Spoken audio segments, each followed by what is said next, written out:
Live from New Delhi, you're watching DD India Live, India's voice to the world with me, Deepika, coming up in the next 30 minutes. Prime Minister Narendra Modi addresses Gyan Bharatam International Conference in New Delhi, reviews presentation by working groups on various themes.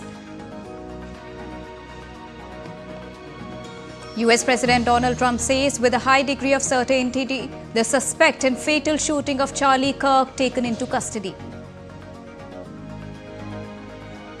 In the Hong Kong Open, India's Lakshya Sen enters men's singles semi-final. Satvik Sairaj and Chirag Shetty advances to men's doubles. Last four.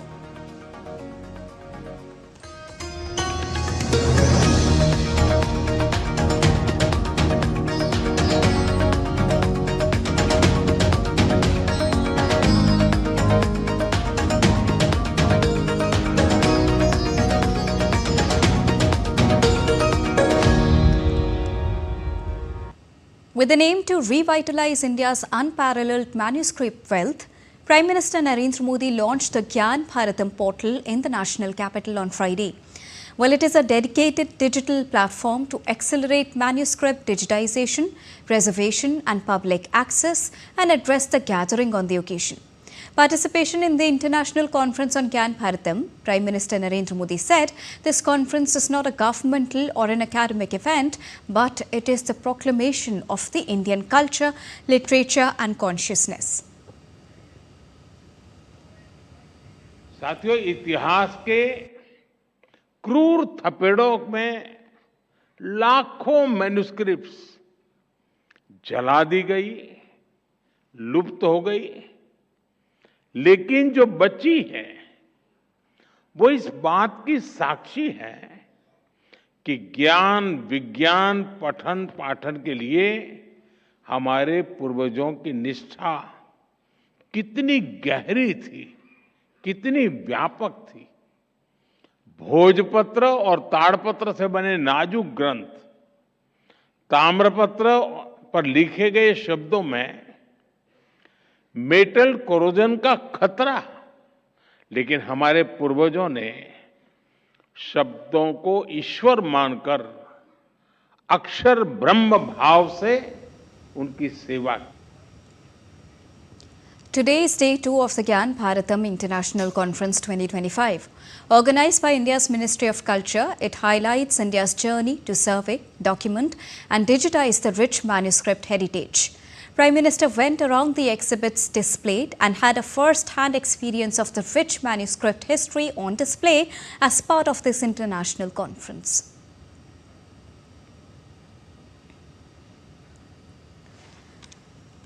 Well, Prime Minister Narendra Modi will visit Mizoram, Manipur, Assam, West Bengal and Bihar from the 13th till the 15th of September to launch and unveil developmental projects to the tune of over 71,850 crore rupees. On the 13th of September, Prime Minister Narendra Modi will visit Mizoram and will lay the foundation stone and inaugurate multiple development projects worth over 9,000 crore rupees at Aizawl.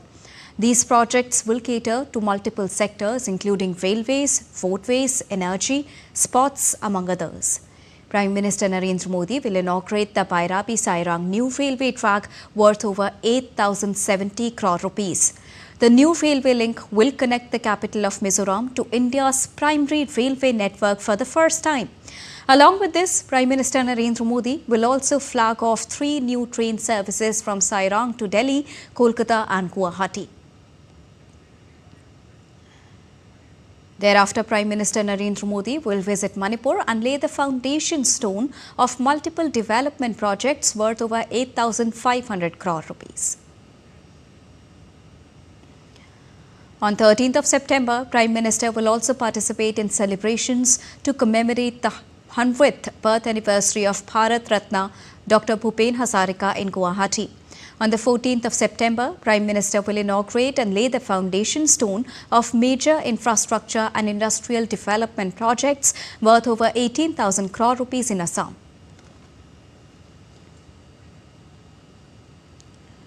On 15th September, Prime Minister Narendra Modi will be visiting West Bengal and Bihar. Moving on. On Prime Minister Narendra Modi, who is slated to inaugurate the Bairabi-Sairang new railway line in Mizoram tomorrow, Railway Minister Ashwini Vaishnaw said that with this rail line, Mizoram will be connected to the Indian Railways network, a long-cherished dream of the people that is set to become a reality. कल माननीय प्रधानमंत्री जी inaugurate करेंगे बायरबी सारंग को project को। उसके बाद में Mizoram railway के नेटवर्क के साथ जुड़ जाएगा। ये बहुत ही इम्पोर्टेंट प्रोजेक्ट है, बहुत ही महत्वपूर्ण प्रोजेक्ट है, क्योंकि मिजोरम की सब जन जन का जो सपना था, हर एक आइजॉल हो चाहे सारंग हो, इस राज्य में सभी का जो सपना था वो सपना कल पूरा होगा। 3 ट्रेन्स को इनॉग्रेट करेंगे। एक तो राजधानी एक्सप्रेस दिल्ली के लिए, दूसरा कोलकाता के लिए ट्राई वीकली एक्सप्रेस और तीसरा गुवाहाटी के लिए daily Mizoram express. Railway Minister also announced that a good train will be starting for Mizoram from Sunday, which will help transporting essential items easily and at a lower cost. Day after tomorrow onwards, परसों से मिजोरम के लिए goods train की भी व्यवस्था चालू होगी, जिससे कि सीमेंट है, स्टील है, घर के उपयोग होने वाले सामान है, वो सब आराम से ट्रेन में सस्ते से आ सके, क्योंकि बहुत डिस्टेंस में बाय रोड लाने में महंगा पड़ता है। India's Vice President-elect C.P. Radhakrishnan took oath as the 15th Vice President of India at Rashtrapati Bhavan in New Delhi on Friday. President Draupadi Murmu administered the oath of the office to C.P. Radhakrishnan. The swearing-in ceremony was attended by senior leaders across party lines. On Wednesday, the Election Commission certified the election, declaring C.P. Radhakrishnan as the 15th Vice President of the nation. After the ceremony, Radhakrishnan paid floral tribute to Mahatma Gandhi at Rajghat.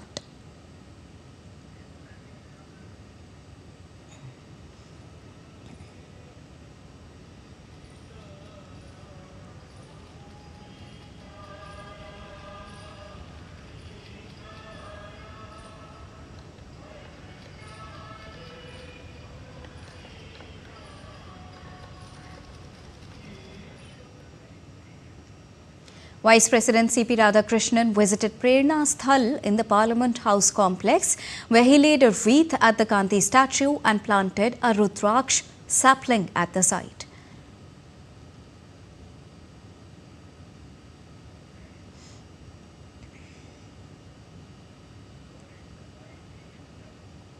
C.P. Radhakrishnan took charge as the 15th Vice President of India, and then he also met Rajya Sabha Deputy Chairman, Minority Affairs Minister Kiren Rijiju, among others. Moving on, India's Commerce Minister Piyush Goyal on Friday held a meeting with European Union Commissioner for Trade and Security Maros Sefcovic and Christoph Janssen, Commissioner for Agriculture and Food, along with the European Union delegation in the national capital. Posting on social media site X, the minister said that India-EU remains committed to achieving a balanced and mutually beneficial FTA, opening new avenues for businesses and maximizing opportunities for the shared growth of India and the European Union. US President Donald Trump says someone very close to the Charlie Kirk shooting suspect was the one who turned him in. While speaking on Fox and Friends, Trump said authorities had very good pictures and that the tip came from someone who recognized the suspect by a little tilt of the head, which nobody else would do. Somebody close to him turned and, they said, whoa. It's interesting where we had very good pictures, but not great, not perfect. And when you look at it, what happened is somebody, and this happens a lot. It happened with the crazy Boston bomber. It happened with others. Somebody that's close recognizes even a little tilt of the head, which nobody else would do. And somebody that was very close to him said, that's him. Now, President Donald Trump also said that he will deploy the National Guard to Memphis in the southwestern state of Tennessee. He described the city as deeply troubled and said, "We are going to Memphis," adding that its Democrat mayor is happy about the move. I think maybe I'll be the first to say it right now again. We're going to Memphis. Memphis is That's the next city. Deeply troubled. And the mayor is happy. He's a Democrat mayor. The mayor is happy. And the governor, Tennessee, the governor is happy. Deeply troubled. We're going to fix that just like we did Washington. I would have preferred going to Chicago. Poland's foreign minister arrived in Kyiv on Friday for talks on security, days after a drone incursion into Poland escalated concerns over the spillover of Russia's invasion. Ukraine's foreign minister Andrei Sybiha shared an image showing him meeting with his Polish counterpart Radoslaw Sikorski at a train station in Kyiv. Ukraine's foreign minister said that Ukraine and Poland stand firmly together. Both the leaders will hold a substantial talk today about the shared security and pressure on Moscow. The visit comes as Russia and its key ally, Belarus, began majority joint military drills early on Friday. US President Donald Trump, however, said Russia's drone incursion into Poland could have been a mistake. What's your reaction to Russian drone incursion into Poland? Could have been a mistake. Could have been a mistake. But regardless, I'm not happy about anything having to do with that whole situation. But hopefully it's going to come to an end. Meanwhile, a Polish official said in a response that there can be no mistake with such a large-scale attack on Poland. Moving on. Now, NATO said Friday it did not see an immediate military threat after Russia and Belarus kicked off major military drills on the alliance's eastern border. The drills have put NATO on an edge days after Poland accused Moscow of escalating tensions by firing attack drones through its airspace. Now, the Zapad exercises comes as Russian forces grind across the sprawling front line in Ukraine and escalate aerial attacks on Ukrainian cities. Russia also said it had deployed ships from its northern fleet in the Barents Sea and the northern regions of the Arctic Ocean for the exercises. NATO's eastern flank members that border Russia and Belarus are on a high alert over the drills, some of which will be held in Belarus's Grodno region bordering Poland and Lithuania. Now, both European Union countries have ramped up security. Poland closed its border with Belarus overnight until further notice.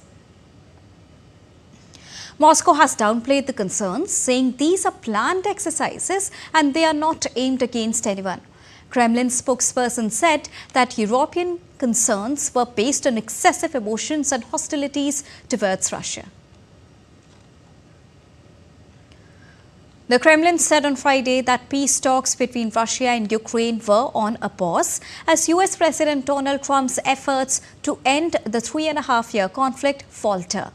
Pushing for a deal to end the fighting, Trump has engaged in a flurry of diplomacy, including hosting Russian counterpart Vladimir Putin in Alaska, but Moscow has pressed on with its offensive and aerial barrages. Putin has effectively ruled out a meeting with Ukrainian President Volodymyr Zelensky, who says a summit is vital to break the deadlock. 3 rounds of direct peace talks between Russia and Ukraine in Istanbul have failed to yield anything more than large-scale prisoner exchanges. And now let's take a look at other news making news around the world in brief. United Airlines flight passengers make emergency exit in Japan. 2 people appear to have sustained minor injuries after 32 heading to Cebu in the Philippines made an emergency landing at an airport in Japan's western city of Osaka on Friday night. America marked the 24th anniversary of the deadly attacks with solemn ceremonies in New York on Thursday at the Pentagon and in Shanksville, Pennsylvania. The commemorations were punctuated by moments of silence, the tolling of bells, and the reading of the names of the nearly 3,000 killed.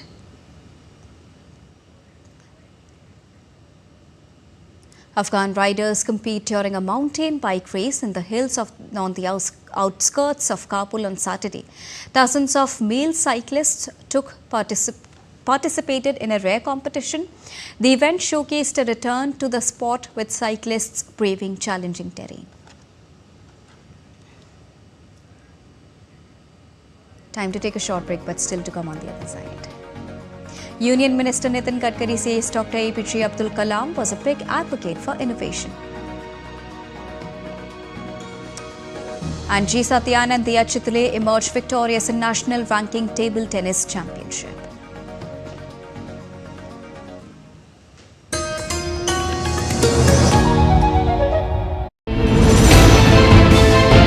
Geopolitics and trade deals.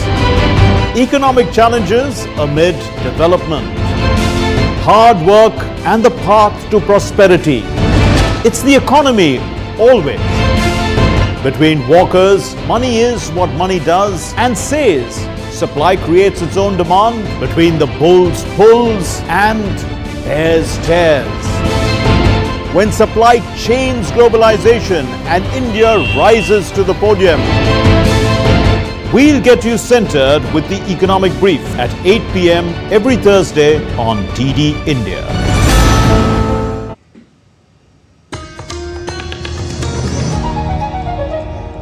Welcome back after that short break. You're watching DD India Live. Well, Mauritian Prime Minister Dr. Navin Chandra Ramgoolam visited the spiritual city of India, Varanasi, on the third day of his visit. PM Ramgoolam, along with his wife, offered prayers at the revered Kashi Vishwanath temple. Now, this visit highlights the profound cultural ties between both the nations. Here's a report by DD India correspondent Akshay Dongre. Accompanied by his wife, 6 ministers and other delegation members, Prime Minister Ramgoolam offered prayers at the sacred Sri Kashi Vishwanath Dham, one of Hinduism's holiest sites. The group participated in traditional rituals, symbolizing the deep-rooted cultural and shared spiritual legacy that binds India and Mauritius. Speaking to DD India, Prime Minister Ramgoolam expresses happiness at the warm welcome he received in the holy city, which is also the parliamentary seat of Prime Minister Narendra Modi.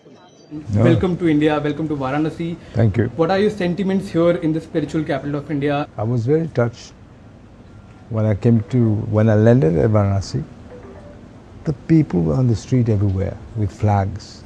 They've been waiting there for ages apparently.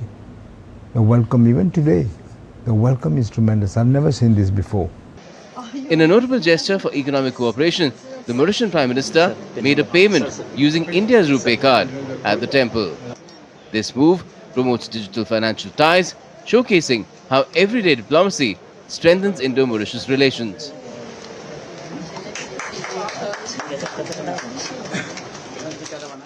The spiritual visit to Varanasi follows Thursday's bilateral talks with Prime Minister Modi and landmark MOUs. Next, PM Ramgoolam heads to Ayodhya for prayers at the Ram Janmabhoomi temple. He'll then move south to the Tirupati temple and then to Delhi for further engagements. From prayers to partnerships, PM Ramgoolam's India trip weaves culture and cooperation. And as he moves forward with his visit, these ties grow stronger than ever. With Akshay Dongre in Varanasi, Bureau Report, DD India. Union Minister for Roads and Highways Nitin Gadkari has said that Dr. APJ Abdul Kalam, who was the 11th President of India, was a big advocate for innovation, scientific temper. He was speaking at the 5th Abdul Kalam Memorial Lecture organized by the India Islamic Cultural Centre.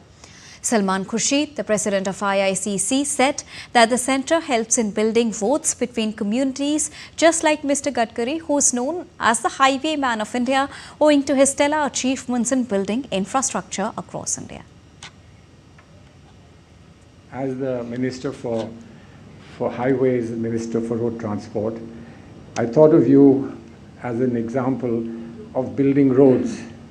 How people get connected with roads has been your vision in life. But roads always lead to a destination. We are here in the Islamic Center in that very process of building roads, of building paths of connectivity and reaching a destination. One very unique which set him apart was that's why he started his career as a space scientist, then went on to become a missile scientist, and so then a nuclear scientist. So it is very difficult to find this kind of combination in the entire world. But beyond science and technology, sir, Dr. Kalam touched every Indian heart. What set him apart was that he, as president, opened the gates of Rashtrapati Bhavan to the public. He was the teacher who believed that dreams transform into thoughts and thoughts into actions. Sir, he was the visionary who gave us the idea Vision 2020, a roadmap for developed and self-reliant India. तो खेती जो है इसमें पानी जैसा चाहिए, वैसे खेती में विशेष रूप से टेक्नोलॉजी का उपयोग करना चाहिए। अब्दुल कलाम साहब का महत्व ये था कि वो ज्ञान, विज्ञान, तंत्र विज्ञान को जानते थे। देखिए, जो विजन अब्दुल कलाम साहब ने कही, आखिर विश्व गुरु अगर भारत को बनना है तो टेक्नोलॉजी और इनोवेशन, साइंस यही बनाएगा। Innovation, entrepreneurship, science, technology, research, skilled and successful practices, we name it as knowledge, and conversion of knowledge into wealth is the future. यही अब्दुल कलाम साहब कहते थे और लगातार इस बात का जिक्र करते थे कि ये सब टेक्नोलॉजी जो है इसमें रिसर्च करो, टेक्नोलॉजी को ओपन करो, रिसर्च सबने करना चाहिए। You're watching DD India Live, and now it's time to get you all the latest action from the world of sports, to begin with badminton first. India's top men's doubles team, Satvik Sairaj, Ranki Reddy and Chirag Shetty, entered the semi-finals of the Hong Kong Open on Friday. The top-seeded Indian duo defeated Malaysia's Junaidi Arif and Roy King Yap in a 3-game thriller. Satvik and Chirag took the opening game by 21-14 before narrowly losing the second by 20-22. They bounced back in the decider, sealing the game by 21-16 to book their semi-final berth. The duo will next face Chen Xingquan and Ling Penhui of Chinese Taipei. Meanwhile, Lakshya Sen stormed into the men's singles semi-finals of the Hong Kong Open. India's Lakshya Sen knocked out compatriot Ayush Shetty in the quarterfinals. Both the Indian shuttlers went toe-to-toe in the high-octane game. Eventually, it was the more experienced Sen who came up triumphant to win the 3-game thriller. New Delhi witnessed some high-voltage action on Day 5 of the National Ranking Table Tennis Championship. G. Satyan and Diya Chitle emerged champions in men's and women's singles category. With record participation of over 3,000 players, the championship underlined India's growing presence in table tennis. The fifth day of National Ranking Table Tennis Championship witnessed some exciting contests. In the men's singles category, G. Sathya clinched the title after defeating Ankur 4-1. In the women's category, Diya Chitale overpowered Sutirtha Mukherjee with a 4-0 victory to secure the trophy. On the occasion, Delhi's cabinet ministers Pravesh Verma and Manjinder Singh Sirsa felicitated the winners by presenting them with trophies. बहुत अच्छा लगा, एक historical है ये national championship जो दिल्ली में हुई। पहले तो हमें खुशी है कि दिल्ली में ऐसी चैम्पियनशिप हुई है, और उससे भी ज़्यादा खुशी है कि बहुत बड़े स्तर पर 3,000 पार्टिसिपेंट्स ने, प्लेयर्स ने इसमें पार्टिसिपेट किया है। हमारी सरकार, दिल्ली सरकार और हमारे मुख्यमंत्री जी ने भी कहा है कि खेल प्रमोशन के लिए सरकार सबसे आगे रहेगी। जो भी हमारे खिलाड़ी होंगे उनकी जो प्राइज़ मनी होगी उसको भी आज हमने देश में हाईएस्ट कर दिया है।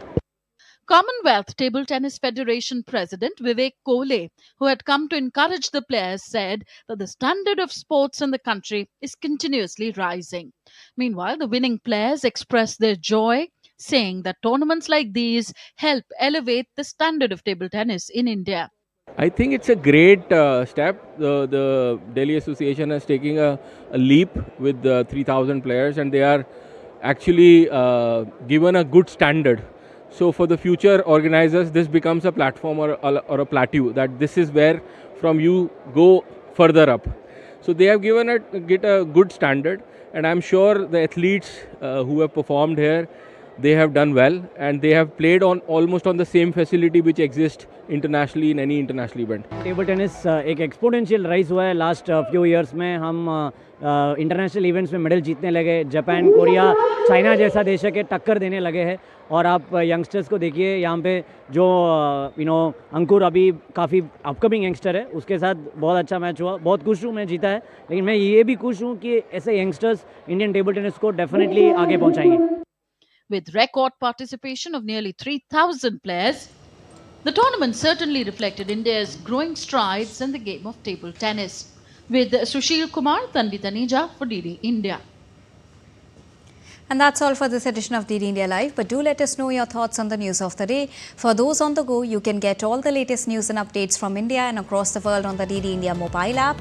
The app is available on both Android and iOS platforms. Scan the QR code on the screen to download it right now. We'll be back with more news as it breaks here on DD India. I'm Deepika, and from all of us here in New Delhi, thank you so much for watching DD India Live. Namaskar.